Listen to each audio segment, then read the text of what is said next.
I'm going to turn this over to Converge, who's the DCG main point of contact for all of us. He's going to go through a little bit of a history. I'm going to try to keep up with him on the slides, so we'll see. I'm going to give you a warning that I'm not really a good public speaker, so if you could be a little bit less public, I think it'll work out better. Defcon groups is kind of an interesting thing.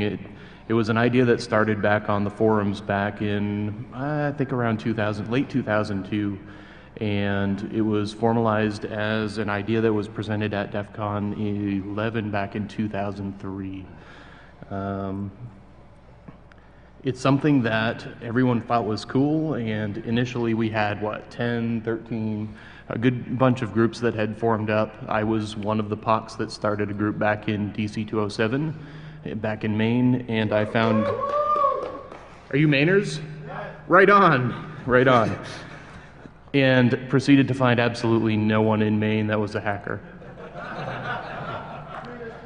Yeah, so the goal was, personally, to find a group of people that I could meld with, sit down, work on projects with, and just have a really good time, and that didn't happen.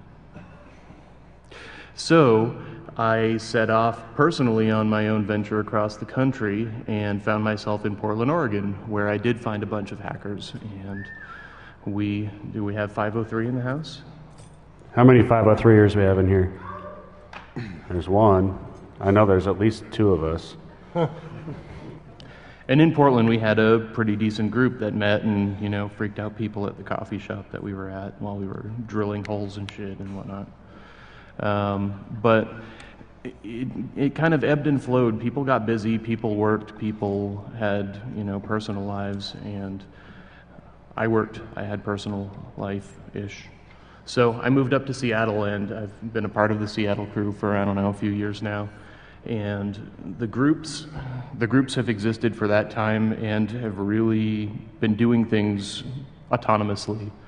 But the question has always been, what are the other groups actually doing? And it's still a question, what the heck are the groups actually doing? So around the time I was starting to ask that question, I was starting to realize, and many other folks were starting to realize, that the DEFCON group's coordinator was MIA, which is kind of a problem if you're trying to coordinate something and the person who's doing it isn't there. Things go quiet. So groups aren't able to make updates, groups aren't able to say, hey, we're out here. Groups that disappear just disappear. And the list of groups that we had went completely out of sorts. When I took it on, there were over 170 groups. Afterwards, I think we're down to about 90. Out of the 170, over 100 of them just didn't respond. They were just inactive. So the 90 groups that we have now are strong. They're on a big-ass email list a nice big spreadsheet that I keep track of. But the question still remains, now that we know who's out there, what do we do? And I think that's where the panel steps in today.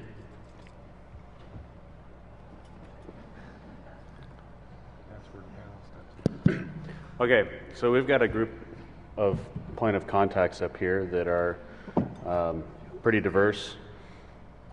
I'm Anch. I'm point of contact for DC 503 out of Portland, Oregon. Right now, our membership is 3. But we died back in 2007. We're starting to grow again. So we're starting to kind of ramp things back up again. We meet at a Hackerspace. It's pretty cool. As I call your name, kind of raise your hand so people know who you are. Black, he's right. DC 225. Word. What's up? Anarchy Angel and Injiharo, they're DC 414. Represent. We've got Isaac and Ian for DC 9723. Represent. Yeah. We've got Generic Superhero and Londo from the Black Lodge. Where we at? Yeah. We've got Romer from the Unallocated Space. Golf club. Drink, motherfucker. And we've got Converge, who's the DEFCON group keymaster.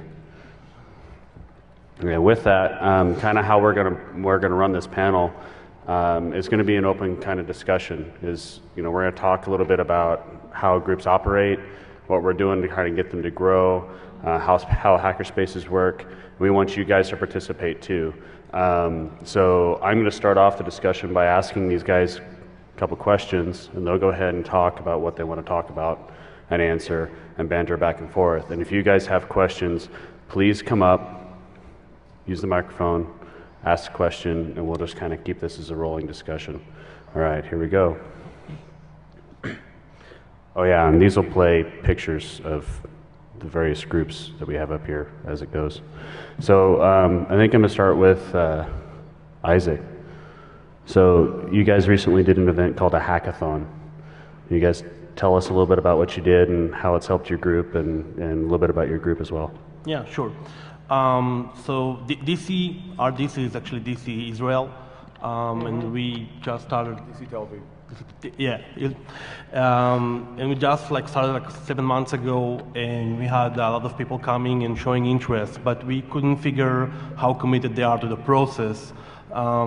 Basically, what we're doing are our monthly meetings, mostly come, have some lectures, volunteers, people talking, mingle, and go home. But we wanted more. We wanted to actually form a real community with real people that are willing to do more than just come and sit and learn or say a question here and there. So the hackathon idea is basically have people together, hanged out in a place to do a project. So there isn't a predefined project. Everybody can suggest any idea. And the thing is to find another person who has the same interest, whether it's hardware hacking, software hacking, or out-of-the-box hacking, and just sit together and do something and try to push forward, try to find the time to do it, and then perhaps having a follow-up in our Defcon meetings, talk about it, raise more people to the project, and etc. So the first event that we had was 2 months ago. It was 5 hours. It was a great success. We had 7 projects, different projects, having from mobile botnet up to hardware hacking and etc. And now we're going to do another hackathon. It's going to be a 24-hour event, and we're really excited about it. And we have a lot of people coming up, and we're trying to do more projects. And hopefully this time we'll have some open source project announced and have something with a repository, so that it will actually be a real step forward. Thank you. All right, Romer, it's your turn. I know you like to hear yourself talk. Can you tell us how unallocated space, the hackerspace that you attend, how their model's a little bit different than some others? Yeah, one of the things that we've done at Unallocated is we actually don't have anything that's a member. There's no such thing as being a member of Unallocated. There's no such thing as a required dues at Unallocated.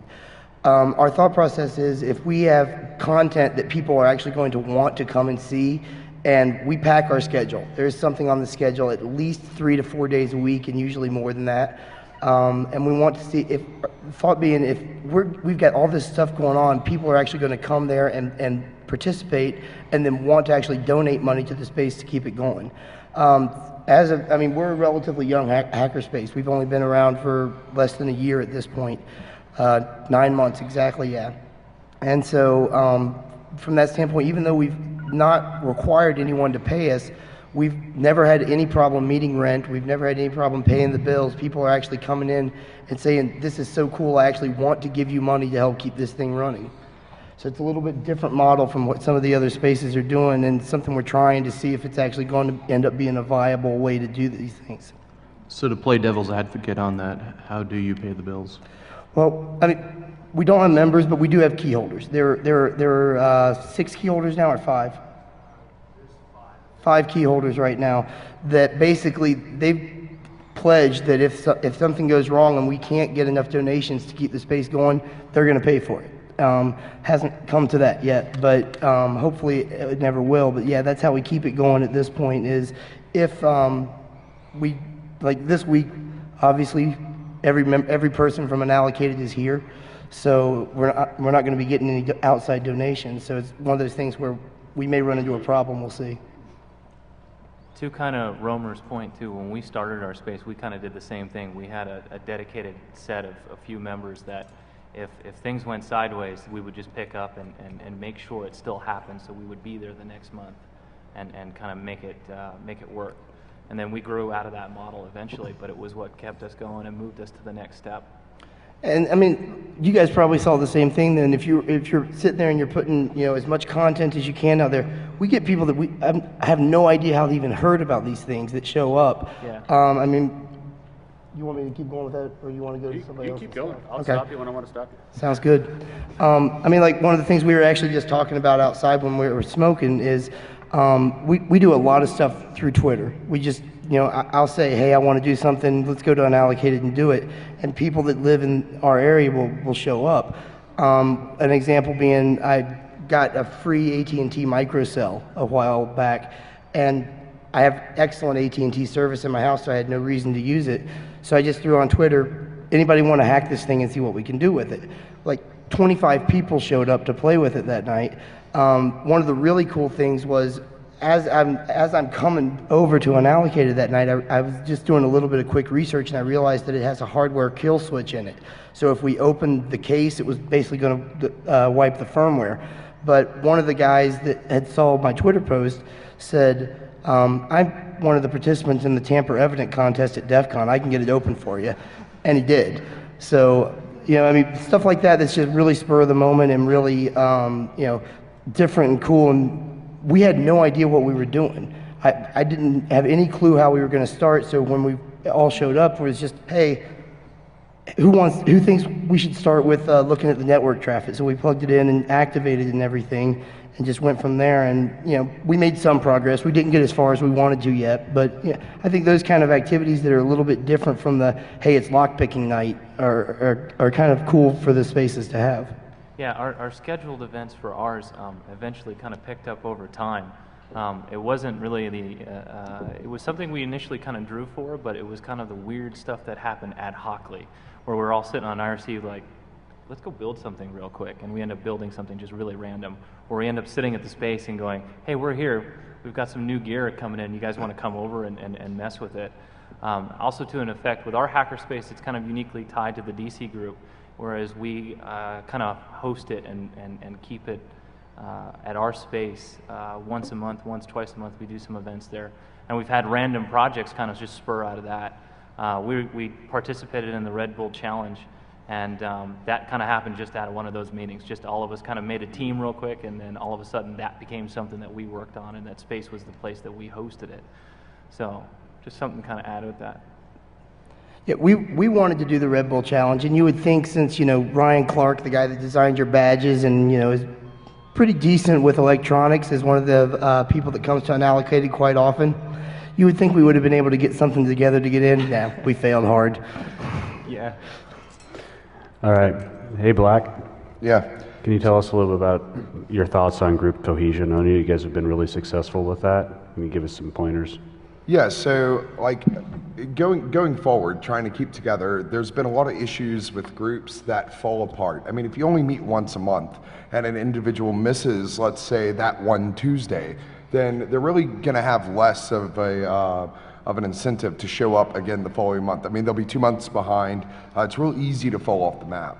So what we've done is we've included social events outside of the ramifications of your typical InfoSec sort of styled, you know, entries. Like, for instance, we do trivia as DC225 on Tuesday nights at the local bar, and we'll have turnouts as high as up to 30 people that may not be directly connected with the hackerspace or the group, but playing as a team, being up front, putting out that sort of advertisement helps gain members, people who know nothing about DEF CON. I know Riddler came up to us one night as we were playing trivia and said, hey, do you guys actually go to DEF CON? And we're like, yeah, you know, have a seat. You know, and we have that Tuesday night. Well, we get together on Saturdays, and then we do the InfoSec stuff. Then we have the regular meets. We meet roughly about, I'd say, 3 to 5 times a month, just keeping it going. No specific projects, like we get together, kind of figure out what the hell we're going to do. Are we going to smash a stack? Are we going to build something, play with an Arduino? You know, just sit around and kind of come up with stuff. But ultimately, I think the InfoSec box that Hackerspaces put themselves in limits their ability to bring about the true meaning of hacking to the community. Like, we're not just here to make a good rootkit, although we do. We make fine rootkits. We're here to make our community a better place. If we want to get together and feed the hungry on a Saturday to do some community outreach, that not only establishes us in the community, drives participation, but it also promotes group cohesion. So there are things that are side channels to your main purpose that help support you, perpetuate you, and gain momentum in your cause. It's one of those things that you really have to look for. Not everybody's going to have the same interests. And that ad hoc style that Black Lodge does is great. And that fits into the mold of kind of what we do. Everybody gets together and says, hey, what inefficiencies can we remove today from our lives, from our communities, from this box? How can we open it without it wiping the firmware? It's a challenge, across all facets of life. So we kind of extend the meaning of hacking to outside of the traditional ramifications. And keeping with that MIT Train Club style definition of hacking, and applying that to your life and community really enhances the impact that we have as hackers. It gives us not only a positive image in the media, which we're fighting negative images every day, but we actually make real differences. And with that, I think other groups have somewhat, Black Lodge, I know for a fact, has a good amount of ad hoc style get-togethers, and they support 206, but they're not necessarily 206. The core members of 225, we have 10 members here at this Defcon, but we have 59 members total. You have to have those perpetual members, those people who are key holders, those people who are drivers, those people who continually impact the group and their environment every day that they exist. You have to be gung-ho for it. And you can't sit and be introverted and break a de-ice distro every Saturday. It's one of those things that you really have to look forward to. If you're trying to get a group started, or you're dealing with those first lulls in participation or group management, if you can have an outside event, something that is completely non-InfoSec related to cohese the group in between those times you meet, you'll really move forward. That's really how you get it. I think that's an awesome point. I mean, we do a ton of non-security related, non-hacking related stuff. Cryptos, stand up for a second. Cryptos is one of the key holders in Unallocated. If you look at the back of his shirt, it's Teach, Learn, Party. We put party right on there. And key hold for you, yeah. But it's one of the things, we do a lot of parties. Cryptos organizes a LAN party once monthly or twice monthly now. Once a month. And basically, he throws out to the mailing list, hey, what games do you want to play? He sets the whole thing up. We're not doing anything except for playing games and drinking beer those nights, okay? I mean, it's one of those things that it brings a lot of people in that would, okay, I don't understand about hacking, but I know how to play the shit out of some Half-Life.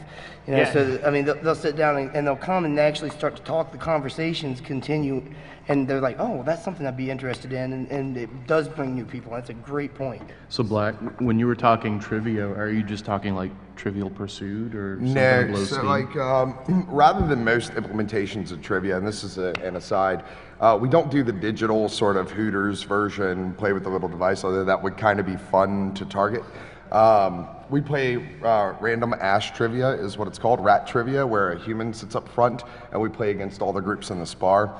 And what it does is it really gives a personal, localized level to a gainful knowledge perspective. Who can think on their feet? Hacking's not about a razor-like knowledge about something. It's a general understanding of how the system works. Knowing how to manipulate it is the next step. For instance, Riddler just one day set out and said, well, what the fuck is this smashing the stack stuff? What is this assembly? And he had a point and he had a target.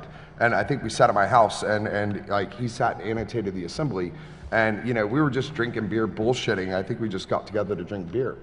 And it ended up with him having a fairly good understanding of assembly, how the stack works. And he went into it not knowing really anything about it. A very intimidating subject to somebody.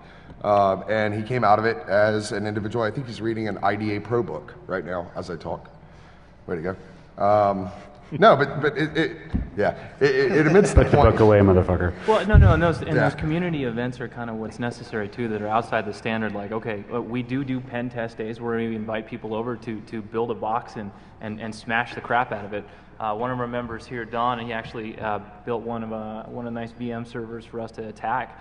But one of our other events that's really fun is we have someone over here named Lise who organizes a gaming night where it's all retro arcade. So one floor of our hackerspace is a retro arcade, and downstairs is a different set of games, and it's just kind of cool to get everyone together and do that.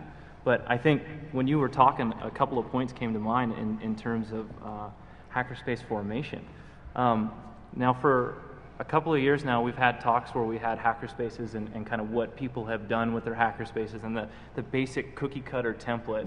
And then have you guys felt the need to have to start that way? Or have you, or for the hackerspaces and groups that are new, have you felt the need to kind of fit that mold? Or did you just kind of do it randomly when you approached it? Yeah, so like, for instance, you know, Wait a second. I want to interrupt you because I want to get a chance for NRK Angel and Njiharo to speak because that's a great question for them to answer. Fair enough. Then you can answer. Well, actually, to expand a little bit on what he said, we also try, we have planned, to expand a little bit on what he said, we also have planned events, but through research and just getting online, I was able to find there were lots of other social and community groups that are, I guess you could call tech related. We have a Linux user group in Milwaukee. There's regular Reddit meetings, and there's MilSec meetings, all different kinds of other meetings, and I kind of encourage our members to hijack those meetings if they can, you know, just go there and represent DC 414, and that keeps us together. That way we get outside of our, you know, outside of our usual mold and kind of go out there and party it up a little bit with the other groups. But yeah, we kind of went for a randomized. Well, we're pretty small. We got like maybe 8 to 10 regular members right now, and we're only about 6 months old after it kind of died out. But to get it going, it's not difficult. I mean, all, you know, as Black said, you need to be there. Persistence is the key. Yeah, you know, our first like 3 meetings, we were the only guys there. So. yeah, so I mean, you just show up at the place, you get the word out, you get your communication channels open, you know, IRC, HTTP, mailing lists, social networking and all that, and people will find you. I know Vlad was just searching, you know, he's in the security biz, and one of our members, he's attending Defcon this year, so he Googles Defcon Milwaukee, and, you know, he finds our site, and he shows up, and, you know, he's a great asset. And you just got to know, you know, you find these really smart guys, and you find those core members, and you recognize their skills, and you just kind of start brainstorming from there, and everything starts to grow. Yeah, I also found it's good to try to cater to their skills. Like we've had a guy who was strictly a Java programmer, so I personally went out and tried to find, educate myself as much on Java as I could, so that he would, feel more at home when he came to meetings. We have a guy who's a locksmith genius. I mean, the guy is just unbelievable, and I went beyond that and trying to learn as much about it as I could, so that I would be able to converse with him and keep him interested in the group. It's more than just doing what you want to do. You have to realize that the group is carried on the backs of your members. So you definitely have to try to keep them as happy as possible. At least I've found that. Yeah, you got to come up to the mic. So, yeah. I just wanted to say something about the community outreach thing, because we're fairly new, DC 207. We just kind of restarted up back in October. We're a long way from having a hackerspace, but one of the things we're looking at is that Portland has a really strong art community. There's a lot of industrial artists that don't have spaces, so we're actually looking at getting space from a studio that already has this type of setup, where it's just a big open space or something like that, where we can actually bring some of the industrial artists into it who need access to machines and other things that they may not have access to. You know, people like doing metalsmithing in their bedrooms or something like that.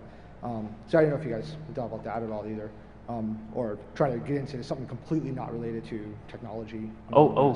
Completely. To add to that, we have one of our members who actually studies lapidary, which is watchmaking. Has a whole bench that's just completely made just for that, and it has nothing to do with it. He kind of makes some cool steampunk watches and jewelry and stuff like that. It's kind of neat. Yeah, so that was just another thing that I wanted to throw out there too. That With that, going back to what you had asked earlier about the templated sort of hack space, a lot of people have this idea that they have to go get these laser etching, laser cutters, just like this shopping list, when in reality they only need whatever they need to achieve their purpose. If you really want to make 303 badges, sure, you need a CNC machine, you need some laser etchers, you need to go through the steps, but you procure those as you need them. Going with your artist question real quick, I really don't have much to say about the artistry thing, but I can give you an analog. For instance, we like to break into things. And so our idea is we have about $1.5 million worth of hardware that was donated to us through a corporation. And we're going to create an elastic computing environment where members of our Defcon group and others connected to our darknet can make a request saying, look, I need an XP SP3 machine with these patches in order to break. Maybe these groups don't have those resources, but maybe we can offer those resources to give the sort of elasticity to the groups to be able to provide those machines. If you have a CNC machine and there's another group that says, man, I need to cut this or do this, maybe you can lease space to them. Make these resources known to other groups. We are much greater than just the sum of our parts. When we communicate, we achieve way more. And remember that, it is something, that's the point here, is hackers aren't the people you read about, they're the people you drink with. That is the pure point of all of this.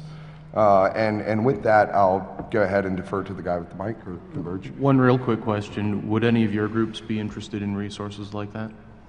Anyone? I was going to ask, how many That's the easy answer. how many group point of contacts do we have in the room right now? I'm one too. Cool. I think as a takeaway item to add to that kind of sentiment is, as Hackerspace and group owners, I know a lot of us are, and members, we need to do a better job of kind of maybe reaching out to those other hackerspaces and groups and creating those connections, whatever they may be. Maybe it's a cool darknet between hackerspaces where you're sharing data or creating these cool little local networks for yourself, or maybe it's that you're in the same city and one shop has a laser cutter and can work out a situation where you're working with that group to share those resources. We should be pulling those resources where and how we can. Yeah, and to add that, I would say don't be afraid to go outside of the technical realm. Try to find other area groups that just have the same sort of mentality or main goals that are outside of computer security. We sought out the Candlelight Collective in our area, which is, I guess I would say, a space for punk rockers to hang out at, but they basically have the same, F the man feel that our group has to it. So we communicate with them even though they're not, they're completely outside of the security realm. There's a lot of talk about shared resources, liking to smash things, which is cool. I love doing it too, but there's a fine line when you have resources of being a legitimate organization in the lives of the public and still doing cool security resources, security research, whatever you want to do. How do you walk that line? How do you manage it? How do you manage your risk for that? Yeah, so let's say we had a darknet between every single Defcon group here, and the auspice that someone could exfiltrate data through that darknet on a viable production target that would violate law definitely is a consideration and a concern. So while we may espouse the ideas that yes, we do need to connect, we definitely have the finer details of the allocation of resources and what type of rules that we can apply. For that, I will defer to the EFF for further comment, but if you have anything regarding consider this a call for papers. If you have an idea, if you have a mitigation of that risk in mind, please respond to it. I know there's a question and answer after this I'm sorry I won't be able to be part of, but do not stop from emailing the list with a, hey, here's how we do it. Ideally, we trust one another. I mean, you know, we can have two networks, one for the communication of viable resources, attack resources, and others, and we can have a hijinks network that has no public access available. And yeah, I mean, at the risk of worrying about sounding with exclusivity or anything, I mean, it would be very easy for like us and, you know, Black Lodge to work together, because the members of your place and our folks, we've known each other for years. So Right. we can start to build those personal relationships in the network that way too. You know, I mean, it's not as quick, but it's definitely something that can be done where you, okay, I absolutely know Londo is not going to do anything to screw me over, so we can work with them on this. Right, but it's not that we can trust every single member that we Right. have, because that trust is built up over time. So, I mean, it's just something you have to, I think deferring to the EFF on that one and deferring to common sense is another thing. I mean, Tor has a great implementation for exit node protection. I don't know if you've ever run an exit node from Tor, but you get this nifty little email from EFF saying, while people may be doing illegal things through your client, and that machine needs to be sandboxed outside of an accessible area of your network, no one has ever been prosecuted for running a Tor exit node. And keep that in mind at all times, that is the #1 reason why you should all go get a Mohawk and donate to the EFF. I mean, like, to be realistic with it, this is why we donate to the EFF, because we have real risks that directly affect the implementation of a cohesive Defcon group organization, as well as a community as a whole. We do have ways to mitigate that. So, I mean, mind you, money is one way you can show support of it, and building on trusted relationships is definitely another. So.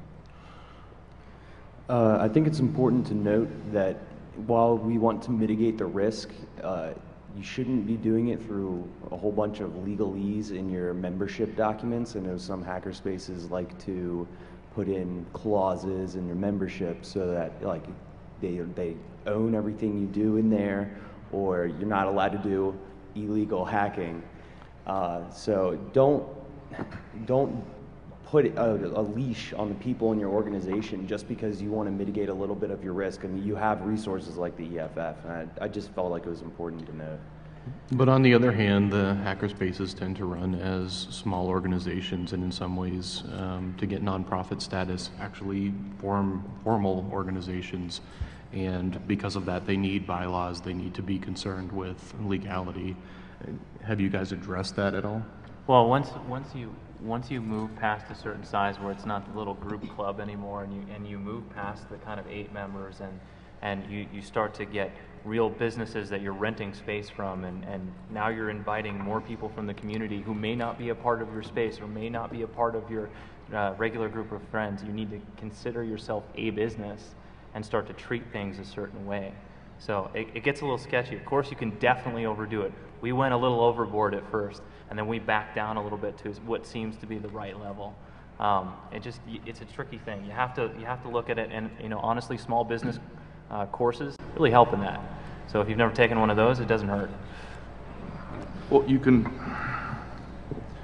when it comes to lodge, or rather hackerspace rules and obligations and legalese that's getting in the way, you can always protest and vote by not attending. I mean, hackerspaces that are collaborative efforts between groups or within groups, we're not dickbags. And Douche people, canoes. well, yeah, okay, I'm speaking for us, not everybody, but people like coming to a group that they feel a support network for, that they feel is expanding their knowledge and giving them a free and open space to work. If you're locking all your shit down and people don't want to come to share ideas, they just want to come to leech. I mean, you can have a group that will go on with 3 members, and those 3 guys will keep paying their dues, and no one wants to go and hang out with the dickbag clan. And then those people, everybody that wants to create a collaborative, like an open space, there's nothing stopping you from starting another hackerspace.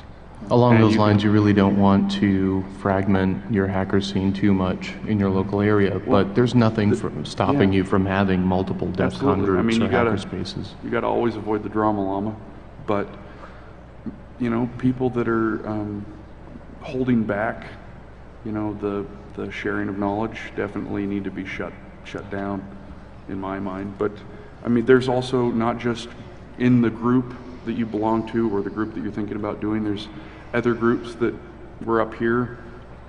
If we can have more of a global, you know, connected, collaborative sharing of ideas, and the reason we're having the panel, you know, give you the thoughts to go out and spread and mutate and make your cool shit in your own time. Okay, let's take some questions. We got some waiting. Just as a quick comment to that, there are, you know, a number of lawyers who attend Defcon every year, and if you get to the point where it matters, you know, talk to the groups. I know a couple of them, some other people here, you know, just go through the network, you'll find somebody. But a lot of the time, you know, you get nonprofit status, don't sweat it. It's, you know, you're a disconnected entity. It's the group, it's not you, unless you're the guy who went and messed up somebody's system. You know, like, and this will vary state to state, but in the state of Maine, if I'm volunteering for somebody, you know, and I'm like, I volunteer at a railroad museum every now and then. If I'm driving the train, the thing jumps off the tracks and, you know, 20 people die, as a volunteer in that capacity, I can't be civilly sued. Yeah, definitely. There are a lot of different state protections when you're in the nonprofit world as opposed to being Google. So, you know, if you're concerned about it, speak to a lawyer, but you shouldn't have to have your members signing like 2-page, 3-page, 15-page documents. You've gone the wrong way if you get there. I agree. If you have legalese to limit your liability as a group to an individual's action, you definitely have segmented yourself from the path you should have taken. The way federal laws work are a little bit different, and if people talk state to state, you know, we're talking about more or less interstate communications. So when you look to the federal laws, they're more reactionary. So if you do have a nonprofit that's associated, you know, in performing a function, and an individual acts badly, the group is not going to be liable.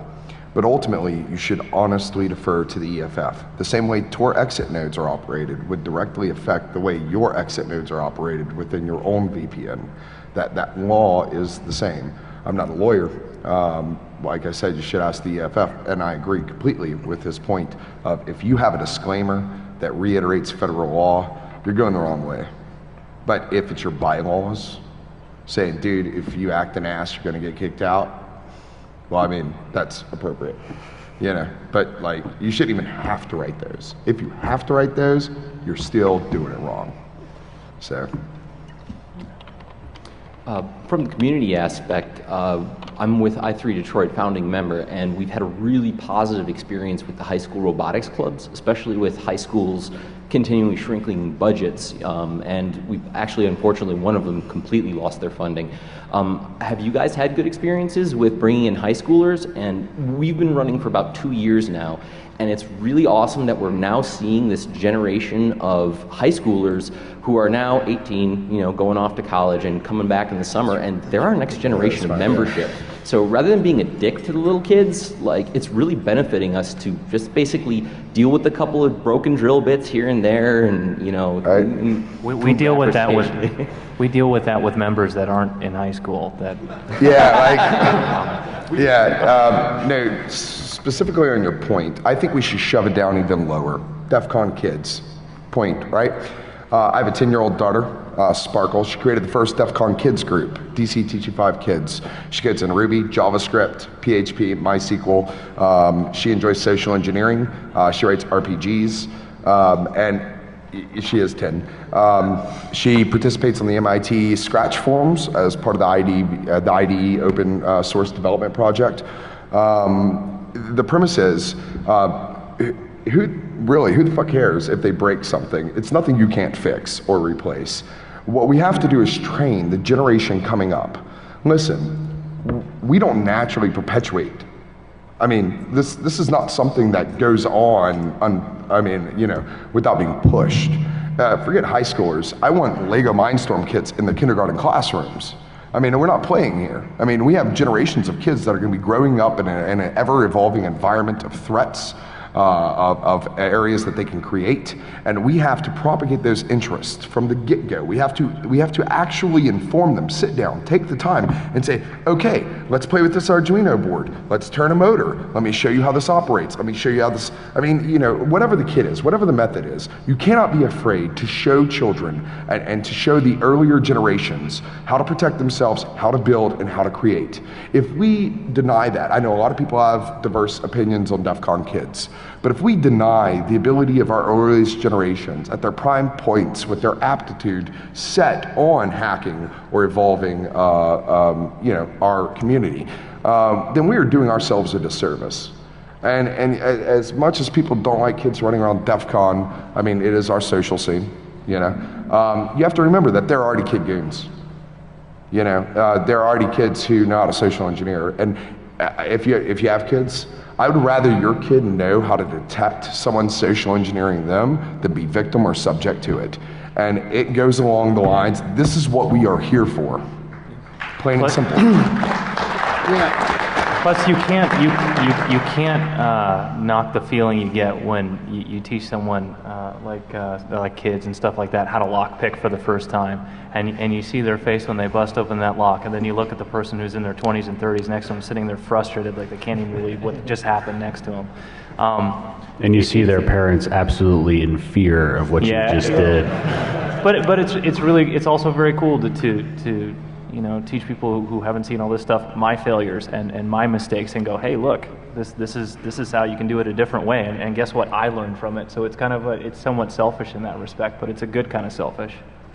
Even if you're, you know, just doing something stupid like showing a kid how to punch out, you know, Funky Town or Mario Brothers on DTMF tones, you can teach them DTMF. Just teach them how to solder, and then that way you have free labor when you need giant LED matrices done. It's really nice. And I would agree that getting the younger generation involved is really important. But as far as schools goes, I don't know if it's just me, but I happen to get chased off of every school I go to and try to talk to them about DEFCON rules.